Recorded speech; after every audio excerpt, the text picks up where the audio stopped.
do as Navajos. What if I bring this to a larger scale? What if I look at it from a societal level?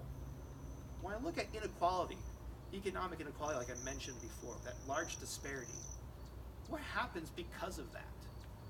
There are ill effects that happen to the whole of society, not just those at the bottom, but even those at the top. Worse health outcomes, worse education outcomes, worse family outcomes. All of the major social ills that we face are exacerbated by economic inequality in our society. So the sociologist in me says, well, what happens if we have a more equitable society? If the distribution of wealth is much more equal? Well, I have case studies of that of different countries. And when that happens, they have better social mobility. They have lower outcomes for all of the problems that we just talked about. That to me is honjon. That to me is balance. And if I go into Congress, this is what I want to push.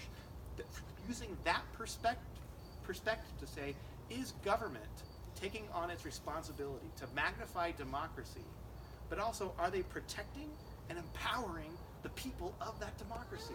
Are they doing that? That is the role of our government. It is social in nature.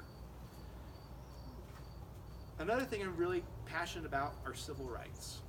And this is a very broad subject. It comes from looking at Utah, why we have the lowest gender wage gap, why we don't give at least 16 weeks of parental and maternity leave to our families.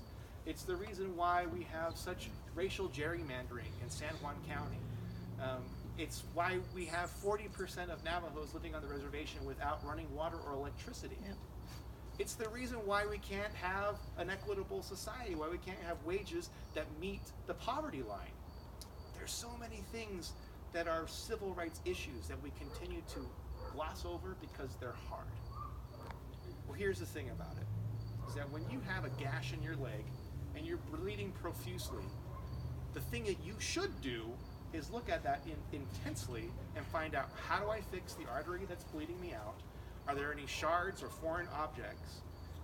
How do I clean this thing so I can disinfect it, and how do I patch it up? Will there be a scar? Yes, absolutely. But we learn from that. It becomes tougher. Well, metaphorically, this is how we deal with things in our country. Racism is a real and persistent problem in our country. It has not gone away. It is adaptive. It changes with the times. But if we ignore that race is not part of our everyday lives, then it is like we're ignoring that gash in our leg. We will never be able to move forward. The same thing comes when we look at women's rights, or when we look at LGBTQIA plus rights, and a whole host of other peoples who have systematically been disenfranchised historically. If we see each other as equals, if we really believe in the promise of democracy, then we're raising everyone up, we're not bringing anyone down. Amen. Okay.